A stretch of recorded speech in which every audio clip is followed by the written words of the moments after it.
Hi everyone, I hope you guys are staying safe, trying to keep a healthy mindset right now with everything going on in the world.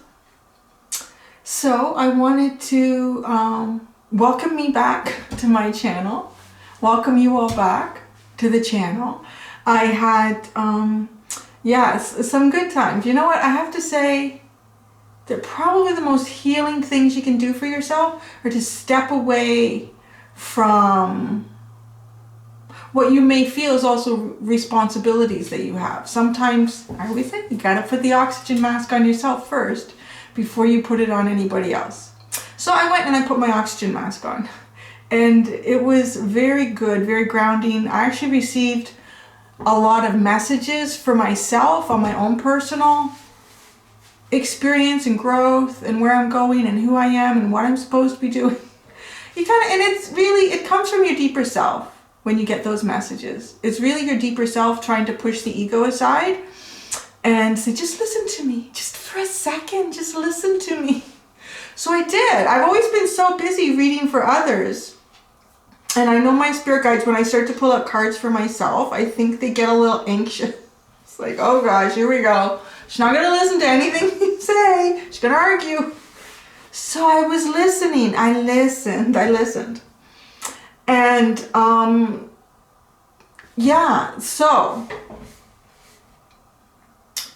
I'm not going to talk about where the channel's going to go in this video. I'm going to do another video on it. I've got 2 more videos that I know I'm going to do.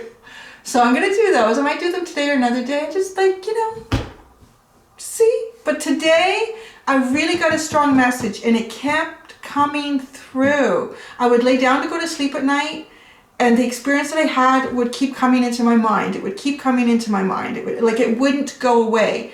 And then it made me realize this is how I need to come back to my channel. I need to come back to my channel with this story. So, and it's not easy. And I'll tell you why, because my entire life has really been filled with, I guess, what are very unique and unusual spiritual experiences that I didn't know were different or unusual from anyone else's experience until something happened and then kind of the world around me reacted. And I think I was probably how old would I have been? Maybe 12 or 13. Very impressionable, right? Particularly at how adults respond to you and other people at that age. So it made a big impression on me that what I was experiencing wasn't normal for others and it should be hidden. And that was the message that I got from a lady that I never even met. So we'll get there. We'll get there. And I know you're all here to hear the story of how I know that the universe is love. And it's the only thing that can be felt, known. That's it. It's amazing. But I'm going to get there. I can't just go out and tell you the story because it's almost like where I'm coming from is important too, because how I got this message is the last experience I've ever had of this type of spiritual experience. I never had one after that. And I've had them all my life up to that point. So it was almost as if that's it. We're leaving that with you, Cindy, and good luck with that. And it was about 3 years ago, I think. It was about 3 years ago that I had this experience. So I have lots of other different spiritual experiences. I kind of missed this one that I'm going to be talking about, but I don't get them anymore. So it became pretty apparent to me that this was the time that this experience happened when it did. And I remembered it very strongly. I shared it with very close family. There's a lot of people out there who know me, like people in my community. I know I've got friends, other moms and whatnot that watch my channel. Maybe they'll watch this video, maybe they won't. These are things that nobody really knows about me, that I don't share, but it's time to. And I feel that strongly because as a child, I had an experience with an adult. I never met this person. I'll get there. I'll get to how how someone I never met influenced me on how I should suppress or hide who I was. And I'm feeling like by sharing this, not only I'm hoping I can convey at this time in space and where we are, that it's okay. It's really okay. That there is really, love is the only thing. It really is the only thing. So, but I'm hoping that anyone else out there that experiences things like this can know that it's okay.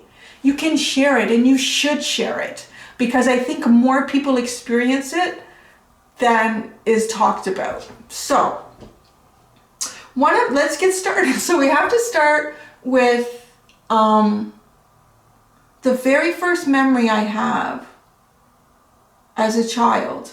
And it's odd, but I didn't think it was odd until, I got older and was told, don't talk about that. Okay. So the very first memory I have as a child, and speaking to my mom about what age I would have been, because I could describe the room, the color of the walls, what it looked like. I would have been like 2 years or younger. So I don't know, you don't have memories of that, right? Like I don't really have anything else beyond that. I don't really remember anything else up until maybe 4 or 5, and it's just like flashes. This is a very clear memory that to me goes beyond just my conscious mind. That's why I hold this memory. So I have a memory of myself floating above my crib and seeing myself in my crib. And I was actually crying at the time. I could see myself in my crib crying. So that's the first memory I had. I thought that was normal. Everybody had memories like that. Yeah, I see myself. Yeah, okay. So, I don't really think about it because it's just your life. You're just living your life and you're a kid, and it's just, you just keep going. So then I had what I would describe as very unusual dreams. That's what I interpreted them to be. And they made no sense to me. I had them over and over and over again. And so this was the dream. So my bedroom that I had when I was, when did we move to that house? So grade 2? Would have been like 7? So probably around the age of 7 or 8, it sort of really became prominent, and these started happening where I would have a dream literally just before I woke up in the morning. And the dream would be of me sitting on the edge of my bed and looking at the window in my room and the blinds. And I would just sit there and I would try to focus on it. It would just be blurry. And it would be so difficult. I couldn't do it, and it would drive me crazy. I would just sit there in this dream and stare at the window trying to focus on the blinds. And then I would wake up. And the weird thing is, I would wake up and the room would look exactly the way it did, the way I was just dreaming it. Like the lighting, everything. Just like it. It's like it's almost like I was looking at the blinds, I closed my eyes, and then I was looking at them again. I used to have that over and over and over again. And then I had an unusual experience where one of my parents actually saw me. So if you haven't figured this out already, this is astral projection or out-of-body experiences. So I had a lot of those. I've had a lot of those. And the really weird thing is, and I've tried to understand this, and I haven't been able to find anything written anywhere. Hopefully there's this is why I'm sharing this too, to share information. My mom was able to see me once doing this, and that's the only way we figured out that something was going on. But she is also able to see orbs. I probably shouldn't share any information. I don't know if she's seen any in a while. But not a very it's usually something like a very specific something has happened, and she will see like an orb move through a room. I don't see that stuff. So I'm trying to thinking maybe that's why she could see me. So she woke up one night in the middle of the night. And I don't want to get into too much detail about it because it is her experience. But she did see me, and it was quite unusual to her because the room was fully dark. And then she realized that I was completely illuminated, but there was no light coming from anywhere else. It was just me standing at the end of her bed, or beside her, staring at her end table where she had, back in the day, I guess this would have been like in the early 80s. She had this, it was a phone, an alarm clock, and a radio all in one. And I was staring at it. And, you know, at first she thought I was sleepwalking because I was a big sleepwalker too. Like my parents had to, my grandparents particularly, because they had balconies in the house that they lived in up high. Everybody had to lock everything up because you never knew I was going in the night. So I don't do that anymore either, but apparently I do still talk in my sleep. So,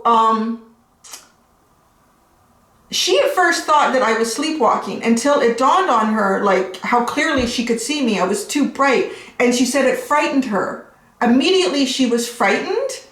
And as soon as she became frightened, she said, I just faded and disappeared. So that was her experience in this one night. And of course she couldn't sleep for the rest of the night. And I don't know what, that's her story. So I do remember that morning, when she was going to talk to me about it, she kept walking into my room, and I think it was a weekend.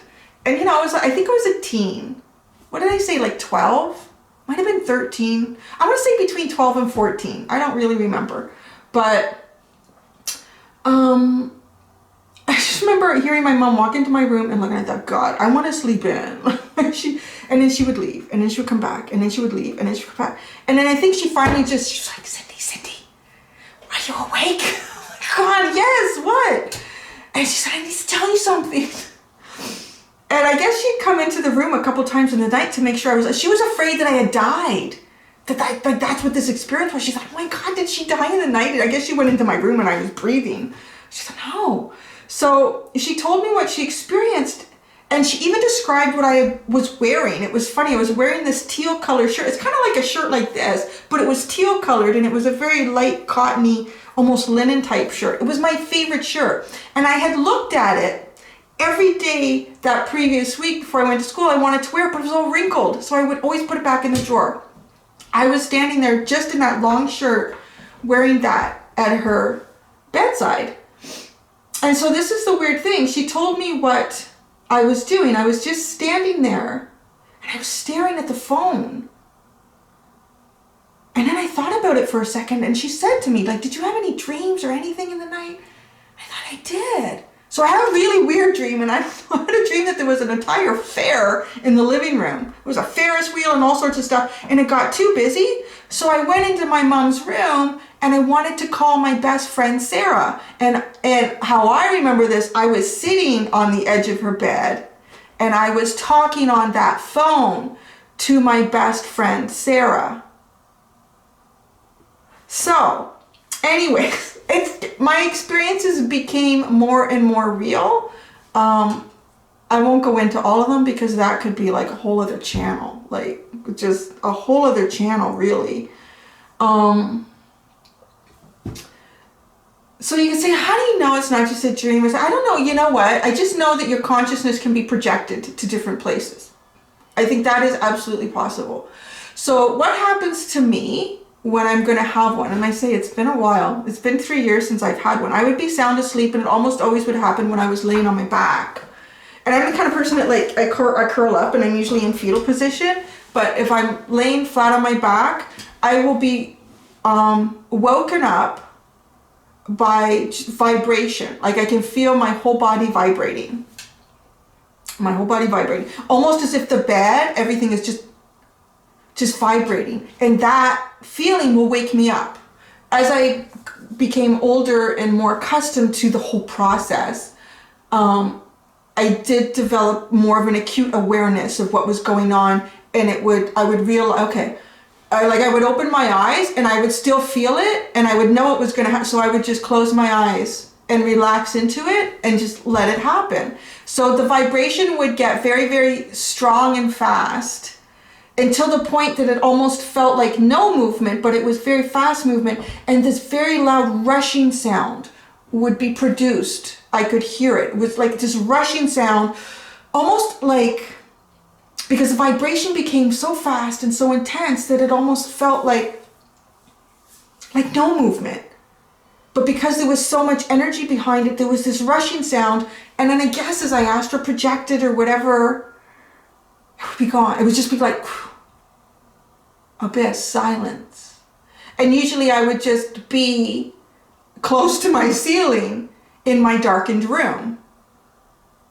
And one of the things I learned over time was that you can't think. You can't think when you're astral projecting or having an out-of-body experience. You just do. You just are. You just think it. See, thinking isn't the right word. You have no senses. I don't know how to describe it. It just happens. It just is. And so let's just say the concept of going to my workplace. There I am. I'm in it. Like, it's just, you're there. It's quite interesting. So let's backtrack a bit to, because I didn't tell you why I haven't shared this. So we started looking into it a bit, and with me and my parents about, what had happened. And through talking to different people, I think it was my dad had found someone he knew who knew a person that had out-of-body experiences. It was a woman, and she was contacted to see if she could talk to me about it, because it did kind of freak all of us out, like just like regular suburban people. Just went to school, went to work, had spaghetti for dinner, went outside and played, it was just like that. So we're trying to find someone that could tell us anything. And the message that we got back was she would not talk. She wouldn't talk to anyone about it. She did, and you know what, and I don't want to say, I don't want to hear anyone say, she should have done that. No, you know what, who knows? Maybe she was persecuted. There's a big history in humanity of, society persecuting people that have unusual experiences or do unusual things. That is pretty prominent. So yeah, she just didn't feel comfortable communicating and I guess at that age I was very impressionable, and I thought, wow, an adult who has this same experience won't even talk about it. So I better not talk about it. And that stayed with me for a long time, up until this point, I'm talking about it. So yeah, she did recommend a book. I think, yeah, she did. So we went and got the book and I read it. I believe it was called Journeys Out of the Body. I think I still have it somewhere. And this guy is crazy, man. He's going everywhere, visiting different planets. I don't even know how he did that. I couldn't get past my own neighborhood most of the time. But yeah, so that was the gist of any education that I could get on it, was this book called Journeys Out of the Body. And so then that was my life, and I did continue to have very interesting experiences at different times. So yeah, I described to you how it sort of happens. And so I'll describe for you, I think, what is also a very important message about how sacred your own body is and how sacred that space is just for you. I don't believe, after this experience, I don't believe that any sort of demonic possession is possible. I think the only way it could be possible is if your soul is completely almost gone into darkness. I really think that's the only way. I don't, if there's someone who doesn't have a soul, maybe. I didn't even say it. That didn't feel right. I don't believe that that's true, because it felt very heavy to even say that. So that's not true. I read all sorts of crazy stuff out there. Why not? Read reality, read non-reality, and try to figure out what's going on. I've read that, this whole concept that there's people walking around out there without soul. I can't even say that without it feeling heavy and negative. It's not true. It's not. Some people's souls are probably very suppressed by ego, and they're still trying to find the light. But anyways, I know. Okay, so this was one of the cards that came up when I was clarifying that I should be doing what I do today, which is the hostility card. And I don't feel that it's that there's going to be hostility directed towards me. I feel that it's me pushing through something that has always felt like a hostile topic. And it's time for me to just, he's holding his sword of truth, is he not? He's holding his sword of truth. You can take it or you can leave it. I know what my truth is. I've lived it since I was 2 years old. You're not going to tell me any different. But I'm also not going to tell you any different, because if you haven't experienced it, it can be pretty hard to understand. Oh, look what's underneath. Oh, look what's underneath. Hostility, man holding a heart. And the angel of love. See? Beautiful. Okay, so the other two cards, I know I'm going all over the place. I haven't talked to you guys in a long time, so I might ramble. Okay, so this is the card. This kept coming out for me almost every day when I was up with my parents. And just looking for guidance. And I'm like, I don't feel like, I don't know, got to send, I have to share messages about myself. Because I believe I've had experiences to share with you. What's the point? If it's just for me to just wander around and go, I'm really weird. Well, I'm a freak. No. And then look at, these are the two that came out. About 10 minutes before I turned the camera on, your heart chakra and healer of the ages. Those were the two cards that came out when I just said, I'm going to do the video. And that's what came out. And the underline was this, which is me. This is the catalyst. This is a big thing for me. I'm almost 48. I have not shared this with, except, who have I shared this with? Literally a handful of people. There's a lot of people who know me that don't know this. But now they do if they watch the channel. Anyway, whatever. So, why your body is so sacred just to you. So, when my son was, I don't know, 4, 5, he's always been high energy. He's a boy. He's like yang energy, man. And I would just be so tired at night, you know what, I'm just going to lay down with you. Because if I laid down with him, he would calm. He would calm and he would fall asleep. So the plan was to lay down with him and then I would get up and go to bed. But I'm sure I fell asleep before him. And so I was sleeping in his bed with him one night and I had an out-of-body experience. And it was interesting because I'd gone to my workplace. At the time, I was a co-owner of an art studio where we taught arts to kids, mostly kids, some adults. And I had gone to the art studio in my astral projection, my out-of-body experience. And I was just wandering around, like the lights were on. I don't really know, I don't really think the lights actually come on. I just think you can just see. There's no limitations to the physical, right? It's just, so I'm wandering around, all of a sudden, it gets dark, the lights go off, and an alarm starts going off. Almost like a fire alarm. I was thinking, what the hell? And all of a sudden I have this really unusual feeling like I have to get back. So I started to, as soon as you think that, you're there. So I was there, I was back in the room, and I was just conscious and I could see, I wasn't in myself yet. I could see my son moving in the bed and after, once I was back in my body, it sounds really weird, but, when the mind comes into it, and I think the mind has a great influence on your out-of-body experiences, when you come back, I believe that there is some sort of way that the mind is trying to comprehend what experience is coming into it. If this is really unusual, how do I deal with this? So sometimes things can change from what you actually experienced to when you come back to this three-dimensional mind. But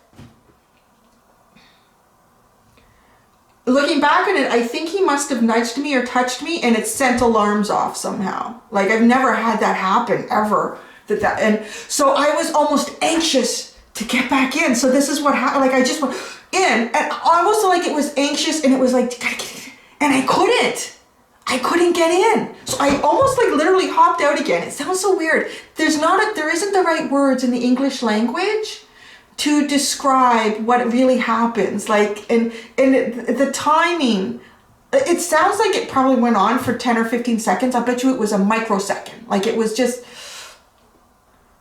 and I just calmed myself. I said, no, because you can't force anything in that state. You just let it happen. Just do it. Just let it happen. So that's what I did.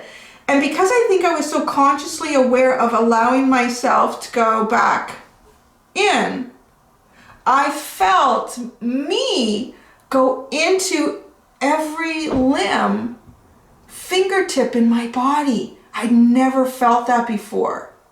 It was fascinating. The best way to describe it, and this is how I know nothing else can get into you, only you. Any darkness or devil energy you're dealing with is just It's you. It's something that you're working on from within.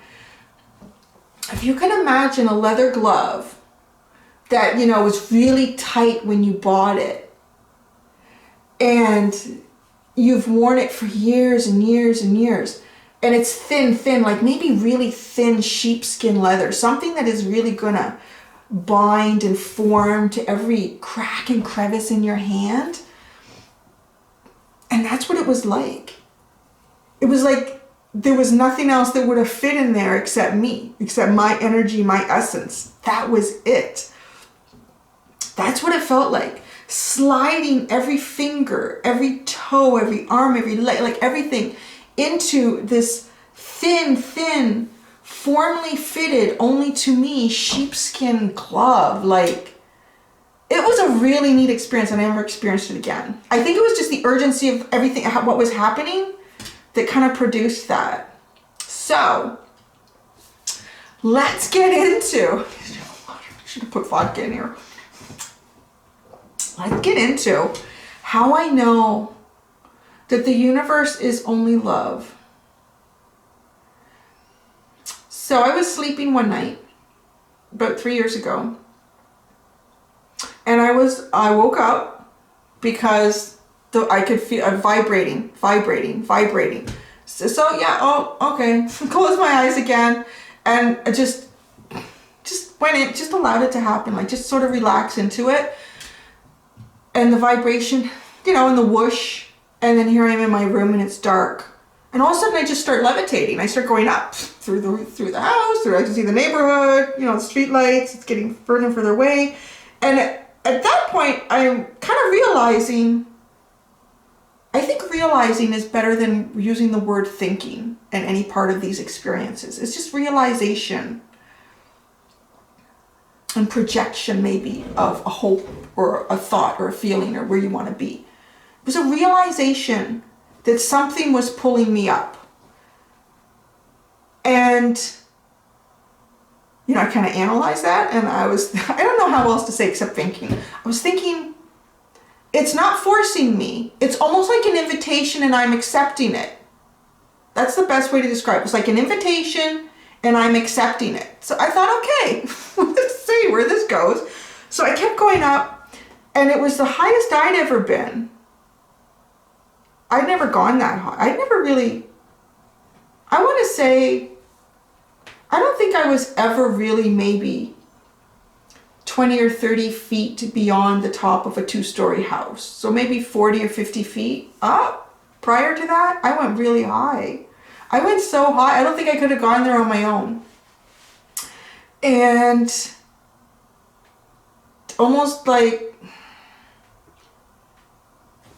you know, seeing the earth, because she's going up. And then everything was very dark. Just going beyond, I guess, the atmosphere. I would say so, because I think it was the only way to feel what I was about to feel. So it was darkness, and then right in front of me, I still have problems with this, because I very much believe in spirituality, but I also feel that a lot of things that have been presented to mankind about spirituality have been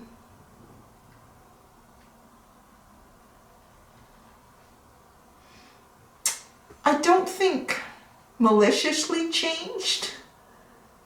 I don't know. I really believe like the Bible is full of truths, half-truths, and total lies, which I think leaves a lot of people in confusion. So this is my own personal experience. So again, you have to take it the way it resonates. I don't know why this creature had wings, but it had wings, and it had big ass wings. I would describe it as an angel. That's the only way I could describe it. Like, it looked like an angel.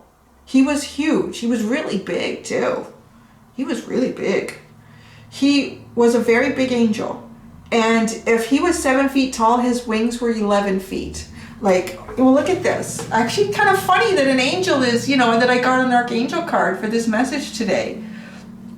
You know, his wings were beyond here. Like, this part of the wing, this curve, was way up here. Way up here. And it draped down, like way beyond his...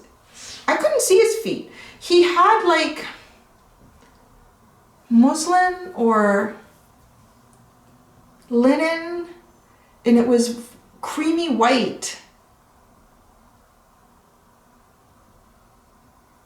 And it was almost tattered, like at the bottom. But so were there were feathers. His wings had legit feathers. I know, you're like, wow, Cindy, what were you smoking? I'm serious, like I can't. This was my experience. And the bottom of the wings, beyond the feet, or where the feet would have been, the feathering was almost a little tattered and old. And even the cloth was a little bit shredded and at the bottom, and darker in color than like higher up where the fabric was, I guess, fresher or cleaner. So I just want to give you a description because he was beautiful. He was quite beautiful, but it wasn't just visually. It was just his presence. Like it was a very, very safe feeling. So I'm looking at him and immediately I think to myself, I realize he's trying to tell me something. As soon as I projected, he's trying to tell me something, I received it. And he allowed me to feel, oh my God, the energy of the universe. And it was nothing except love. It was just it was amazing. It was, I have a way to describe it. I've thought about it a lot over the years, and I'm thinking, how can I describe what this felt like to anybody? Because it's, well, see, I'm going to describe it, and it's related to an experience as being a person here on Earth, but it's not earthly. It's not an earthly energy. And the best way to describe it is, and I can only do it through my own experience, is when I was, I want to say a little kid, I used to have the best Christmases. We would go up to my grandparents who, you know, where I was just with my folks.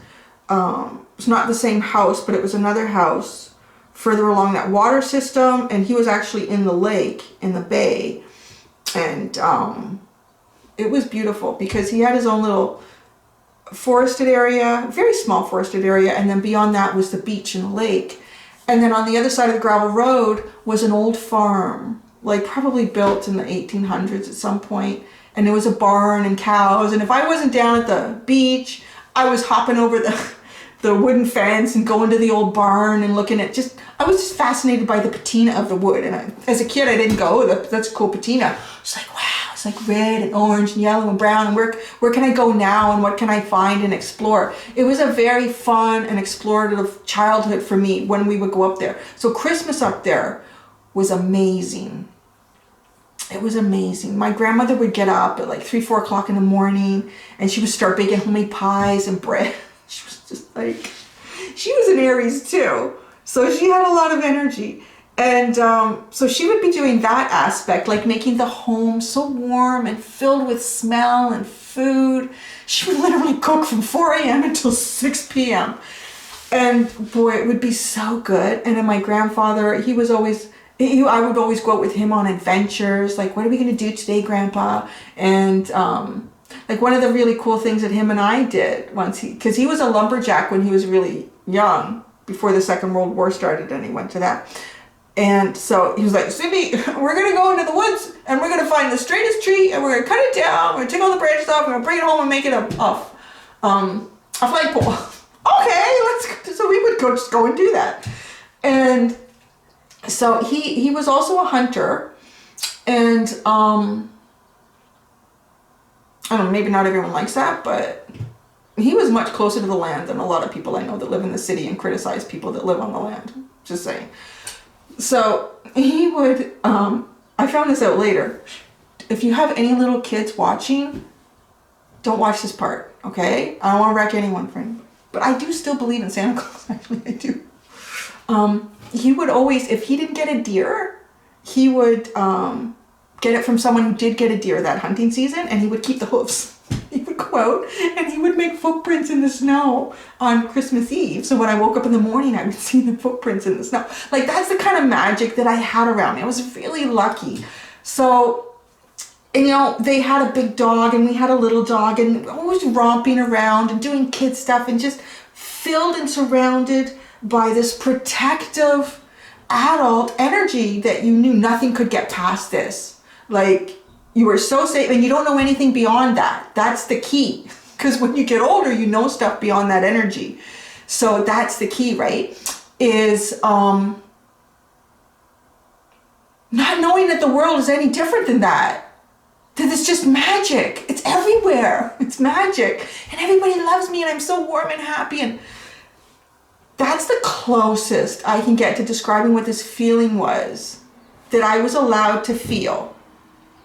And it was a message. It was a message through feeling. And it was so amazing. I didn't want to leave. I'm going to be honest. I didn't want to go. No, I wasn't going back. Please don't. I didn't. I was a mom, and I love my kids so much. I really do. That just like, that's how powerful this was. I didn't have a choice. All of a sudden, I was like in my dark room again. I thought, damn him. Back.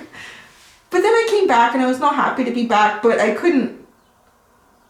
The energy has faded over time. And I think it's important when you have something like that, an experience, to try to compare it to something that you know is tangible here. Because spiritual experiences, then they're done, they're gone. It was such an incredible feeling, and he was so beautiful. And you know, as I said, for many nights, the last few nights, every time I would just, start to fall asleep, just keep coming into my head. So once I got to accepting, okay, this is how I'm going to come back to my channel. I'm going to share this story. And it was first the Cancer reading about, what it is that makes you so important and needed by others in this world. That was a really beautiful reading. And it was about Cancerians are typically described, as very emotional, very loving. There's a lot of emotion with the sign of Cancer. And I mean, that's what I experienced up there. And the Chariot card, to me, the message that I got when I did that reading was it's actually opening portals of love. That message came back to me quite strongly. It was opening portals of love. Because that energy is trying to come here. You don't feel it here. It's in the universe. I don't know. I'm not a scientist, a biologist, whatever. I don't know why it's not here, but I know where it is here. And that's the message that I got once I had sort of acknowledged in a conscious way that this is how it's going to come back to my channel. The message that I got was beautiful. It was just, I had my eyes closed. I was laying in bed. And all of a sudden, I could just see like all of the people in the world, and they all had, oh my gosh. It wasn't green though. It wasn't green. It was orange. It was orange like a flame, right? It was orange like a flame. And this energy actually, the message I got, sits inside of every one of us. That's how it's going to be here. That's why I want to say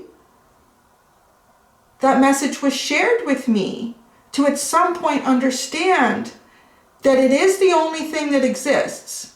It's the only real thing. It's the strongest thing. And it's in everybody. And each one of us have to somehow allow it to come out and to share it like I'm doing right now. Right? To share it.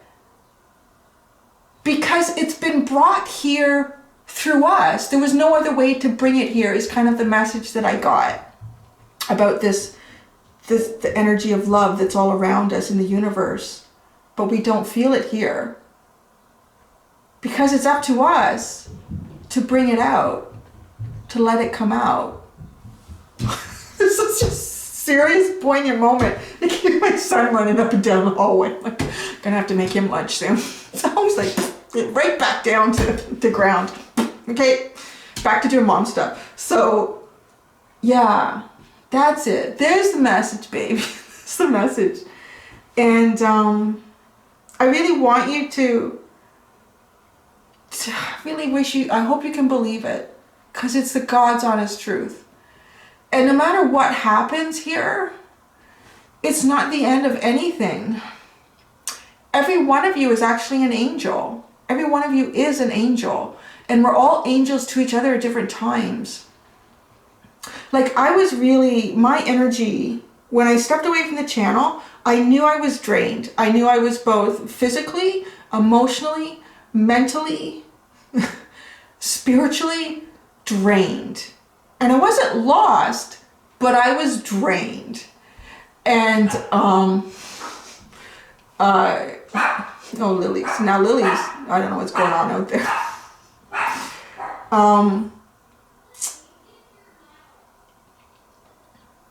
I had a reading from another tarot reader. This is a few months ago. Jupiter's Sun, I want to promote her because she's beautiful. She's amazing. And in the reading, she did warn me about, you know, my flame is going to burn out if I'm not, and I felt it. It was that point that a reading she'd done for me a few months ago, and I'm like, that's it. This is it. I need to. And I did. And I felt too, I like really released a lot of heavy energy. Expectation of myself too. I think that's the important part. You know, I always say in the videos at the end, be gentle with yourself. I probably say it over and over again. I don't even think about me. I'm just like, I gotta do this, I gotta do this, I gotta do this, I gotta be stronger, I gotta push, I gotta do this. And I realized I'm in an environment, in a situation right now. I'm looked after, my mom's gonna cook dinner, she's gonna do this, she's gonna do that. And I have all this space and beauty around me. It's time, right? Like, so I did. I really went in, and I'm glad I did. It was not easy. It's not easy to walk away from a channel that it's almost 100,000 subscribers. I guess, you know, it's something that some people, I guess, you know, they want to achieve that.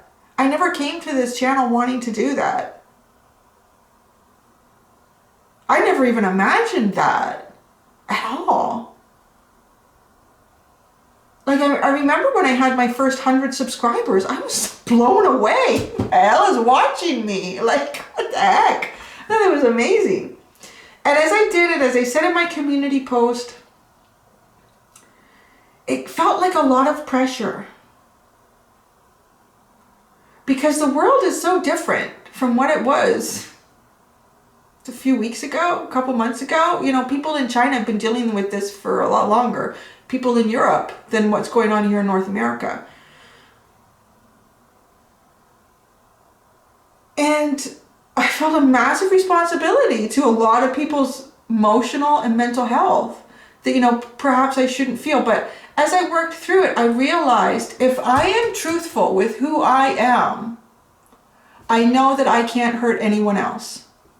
Right? If I can give you my most vulnerable parts of me, a part of me that I have not shared publicly with anyone outside of very close family and friends, or friends that I know are sort of already on a spiritual journey, they're not going to judge me or, you know, think I'm crazy. If I could share, I realized if I can really share who I am, and then I know that what I'm going to say moving forward on this channel is only for the greater good of everyone. And that's all I really want to do. So yeah, that's that. So I'm going to make some other videos. I have to go feed my son now, and probably the dog. I'm going to make another video. So yeah, I just promoted Jupiter. So it's Jupiter's Sun. Let me write. I always just call her Cat. Double check that. I don't want to get it wrong. Giving someone who really deserves a wonderful promotion. Why does it it show? Yeah, Jupiter's sun. Yeah. So yeah, she's so beautiful. She's wonderful. And then I've promoted her before too. San Tarot. S-A-N Tarot. This is another beautiful soul. And her and I have emailed back and forth a little bit the last little while, and she's so wonderful. Yeah, I'm gonna get all emotional. So anyways, please, they're amazing. Truly amazing. And I shared with her a message that came through to me shortly after I got up to my folks about what the oak men were trying to tell me. Now that came through in the Aries reading. Was it in the triple ending? It was a few weeks ago. I think it was the second last Aries reading I did. Either the second last or the last. And the oak men came through, and I had so much trouble understanding what they were about or what was going on. And some of the comments were like, I don't know what you're talking about in this, and it isn't really lost. Well, no, I'm just human too. Trying to grasp like information that seems really big. Oh, the cards that I pulled out for what the oak men were finding, and they were very open about their message. That's the other thing I want to say. I'm only going to say it very cautiously here because there's going to be a whole separate video about where this channel is going. But there were messages looking back at where we are right now. There were messages coming through on almost every zodiac sign that had nothing to do with your twin flame or your soulmate. They didn't. There was parts of the reading that yes did, but then there were other parts where I feel it's almost like frickin' breadcrumbs. And I think I mentioned that in a few readings where I feel like I'm being breadcrumbed. Like there's information coming in and I don't have the time to do it. I don't want to actually. I'm not a big fan of watching myself. So I only watch videos if I really feel I need to or there's something in it. The oak men, Pisces with the Emperor. My God, so much Emperor with the Pisces. Capricorn. That was the last one I did, and it said, welcome to the Garden of Eden, right? There was messages coming through, kind of giving us information about what was happening, what was about to happen, where this is going. But alas, we're all focused on the zodiac. We weren't listening. I wasn't anyways. I sort of was, but I wasn't. I think one of the things that kind of frightened me a bit, and you could probably see it in the video, it's there if you look for it, was the Aries reading. I think it was the triple ending. I pulled out the 10 of Wands, the 10 of Swords, and the Death card.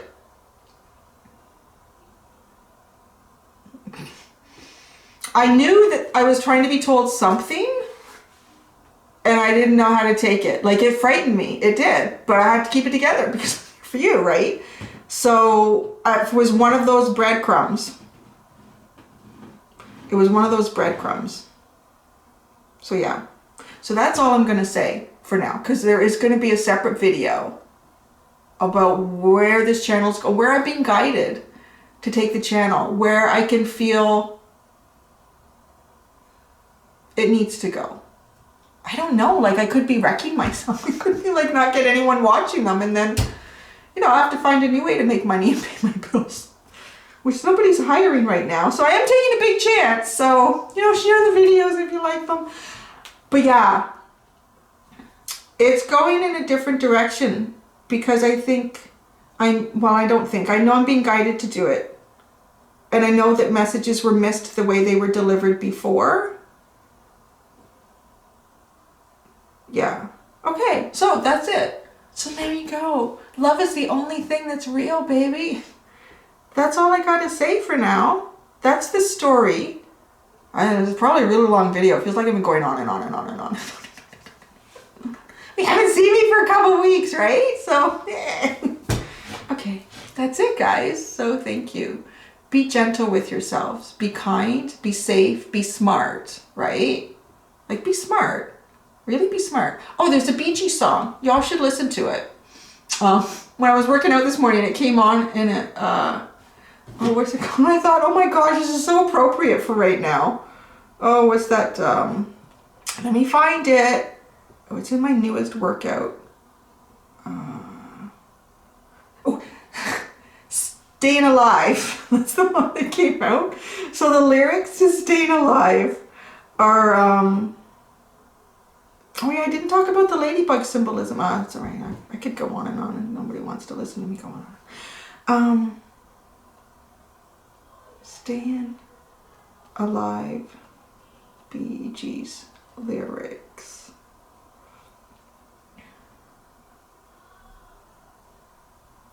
I think it was this one. That was this one.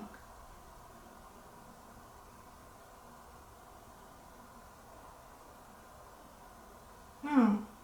What is this one? It was like, I'm not going anywhere. He kept saying that in the song. What song is that? But I'm staying alive. Well, you can't tell by the way I use my walk. I'm a woman's man, no time to talk. Music loud, women warm. I've been kicked around since I was born, and now it's all right. It's okay. You may look the other way. You can try to understand the New York Times effect on man. Whether you're, that's interesting that New York isn't that. Whether you're a brother or whether you're a mother, you're staying alive, feeling the city breaking and everybody shaking. And we're staying alive, staying alive. Staying alive, staying alive. Well, now I get low and I get high, which is, I think, emotionally too. There's an awful lot of interesting information in the song with what's going on right now.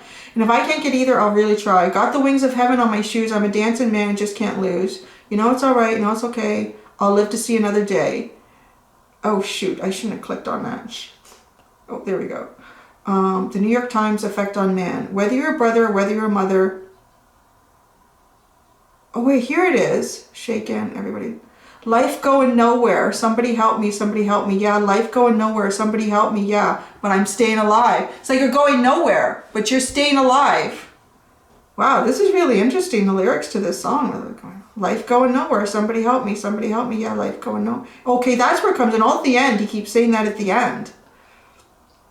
And it's just I'm working out. I'm like hearing this over and over again in my little headphone things. Going nowhere, staying alive. And I thought, well, that's it. You're not going anywhere right now. You shouldn't be, really, unless you have to. I'm going to get groceries delivered to the house. And then, you should keep them in the garage for 4 or 5 days. You should do that. I'm going to do that. I've been doing that. Yeah, it's a good idea. I told my mom that. I don't know, 5 or 6 days ago. I said, you know what, Mom, when you go shopping, because I was going into town for them, because my stepdad's in his 80s and my mom's in her mid to late 60s. I'm like, you guys shouldn't be, you know. So I was going into town, sanitizing, getting the stuff. And then we would wipe it all down with Lysol wipes and stuff, and we brought it back. But I said to her, why don't you just, to save your Lysol wipes, just leave the stuff in the breezeway for 4 or 5 days. Because I think it's like 72 hours the virus can last on a surface in normal temperatures. Oh my God, I'm not going to leave my groceries out in the breezeway for 4 or 5 days. I'm like, okay, whatever. So then I literally, the day we were going to leave, she's on her tablet, she's looking, and she's watching this video, this doctor telling, you know, what you should do in it. And then she laughs, she says, oh, Cindy, it's so funny. This doctor just said we should leave our groceries or anything we buy in the garage for 4 or 5 days. I said, I told you that. She said, I know you did.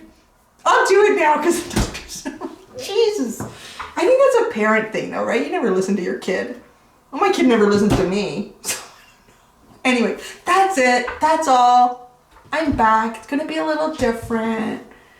And that's it. Oh yeah, and the ladybugs. 1, 2, 3, 4, 5, 6, 7, 8. 8 just in the arch of the window. Yeah. Yeah, it's 10 to 12. It's time to put some laundry away and to make some lunch. And yeah, I'm sure a lot of people have tuned out at this point by now. So that's it. There's the story opened up. So maybe you think I'm crazy, maybe you don't. But you know what? I'm like a safe crazy. I think so. Safe crazy. Yeah, it's all good. You can take me or not take me, whatever. It's good. Either way. All right. Until next time. Do be gentle with yourselves. Bye.